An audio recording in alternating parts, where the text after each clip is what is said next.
Lepo pozdravljeni tukaj v Trbovljah. Najprej draga nekdanja županska kolegica Jasna Gabrič.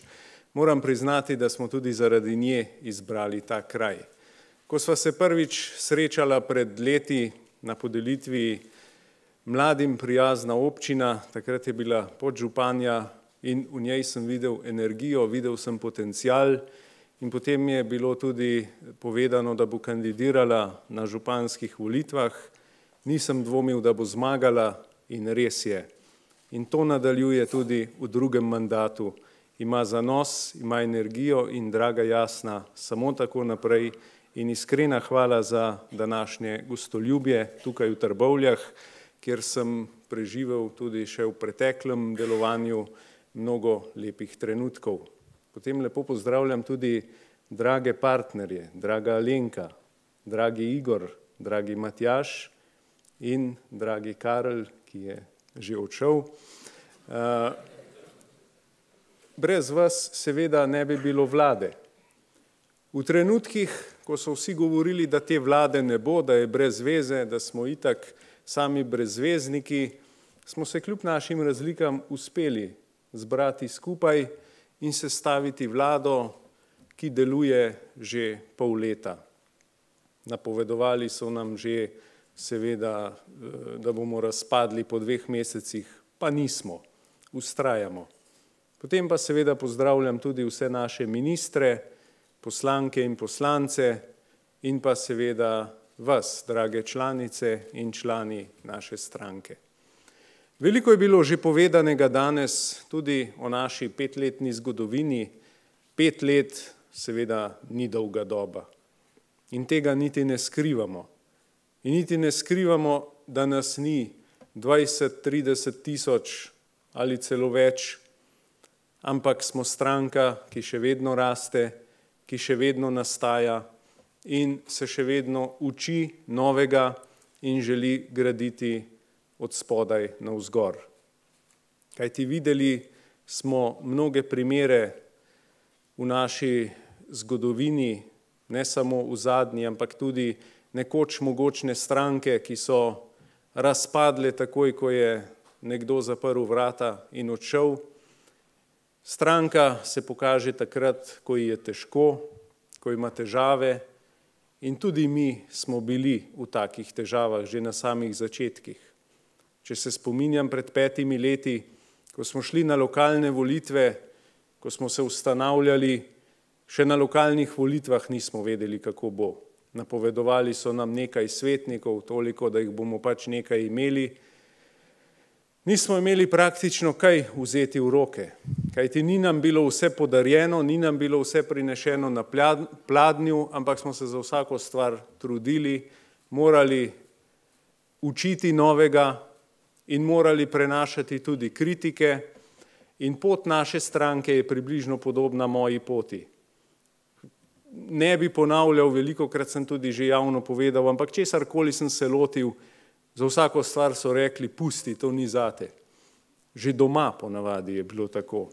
Kajti cona udobja je nekaj najlepšega, kar lahko imaš in seveda, ko sem šel na igralsko akademijo, so me že doma debelo gledali, kaj boš to, primi se resnega poklica.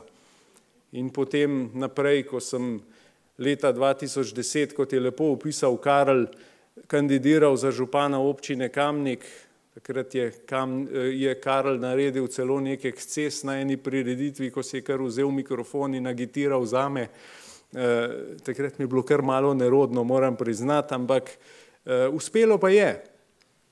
In mnogi so že v Kamniku napovedovali, saj ne bo nič, pa kaj se ta gre, pa naj ostane tam, kjer je in tako naprej. Ampak 2-krat smo zmagali v Kamniku in to brez velikih obljub. Tudi lani, ko smo šli, moram omeniti še prej predsedniške volitve, ko je Matjaž srečal naju z Igorjem Žavbijem pred eno izmed televizij in je tako malo pokroviteljsko rekel, kar pogum, fanta, sej bo. In seveda potem so prišle parlamentarne volitve, ko so spet vsi govorili, nimajo ljudi, nimajo programa, nimajo praktično ničesar. Ne? In kaj se ti grejo, sploh neke volitve, kaj mislijo, da so. Saj jih nihče ne pozna, nihče ne ve, ali so sploh sposobni in tako naprej. Pa smo dobili 13 poslancev. Seveda si takrat nismo mislili, da bomo s 13 poslanci vodili vlado. To ni bilo samoumevno, ampak z vztrajnostjo, z voljo, bili smo trmasti, ko biki, če lahko rečem, smo vztrajali, preživeli dolgo poletje v pogajanjih in nazadnje z našimi partnerji tudi sestavili vlado. Skratka, bili so težki trenutki, pravzaprav jih je bilo več kot lepih. Potem je vlada začela delati z 18% podporo. Skratka, nihče ni verjel, da bo sploh vlada preživela, da bomo kaj naredili, da nam bo kaj uspelo. Potem je začela podpora vladi rasti.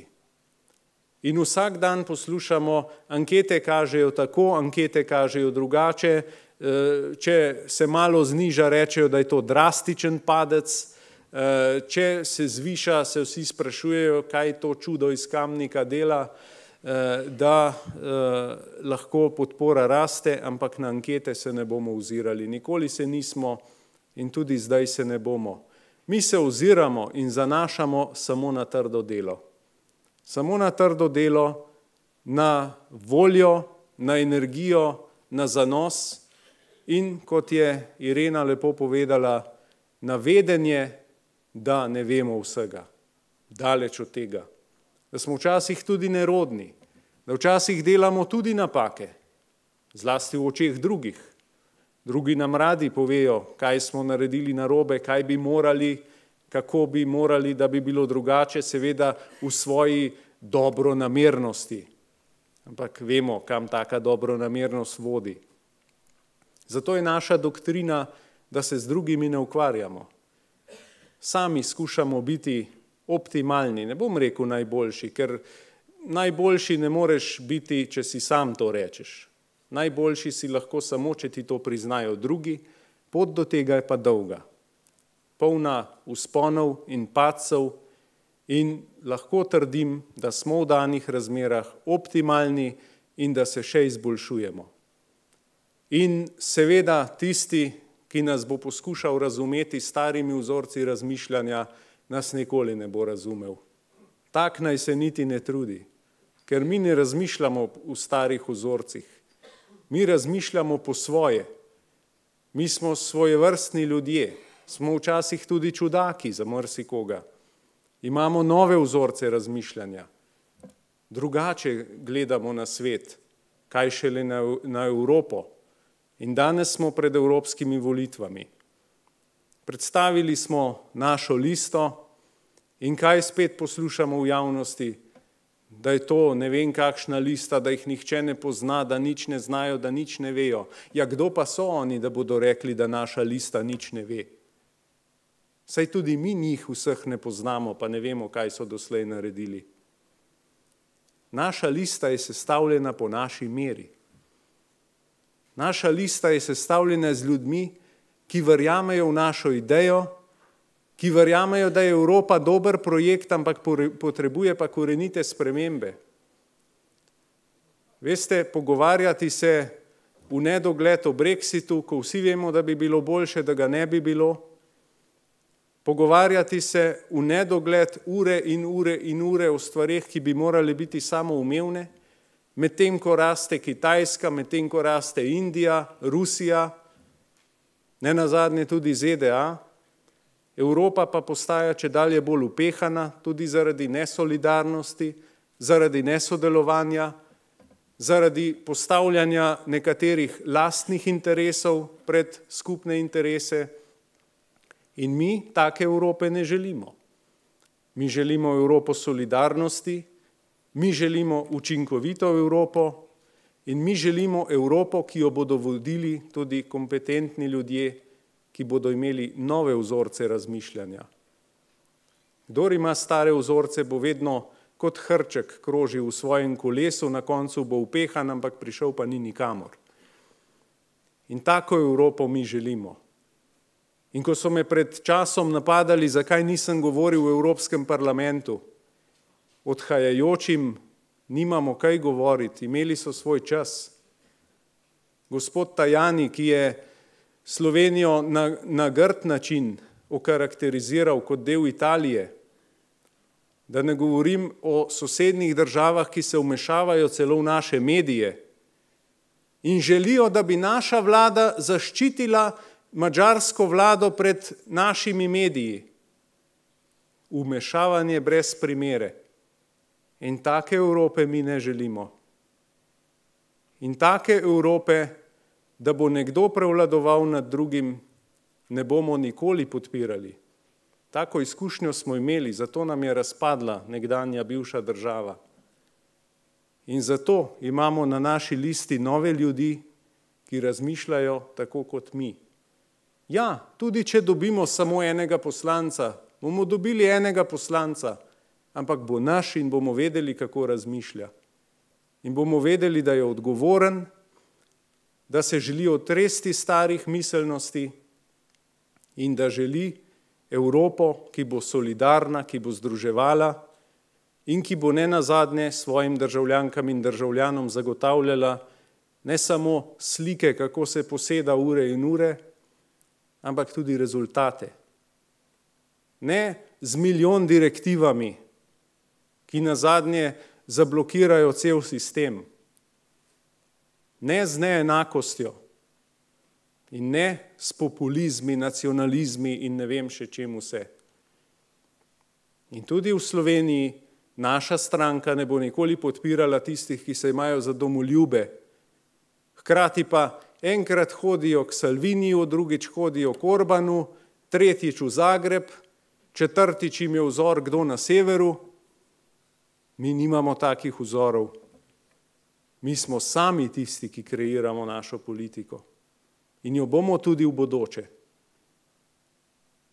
Rekli so nam, ne boste sestavili vlade, pa smo jo.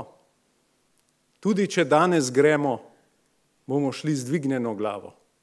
Nikomur nič dolžni, ker smo suverena stranka. In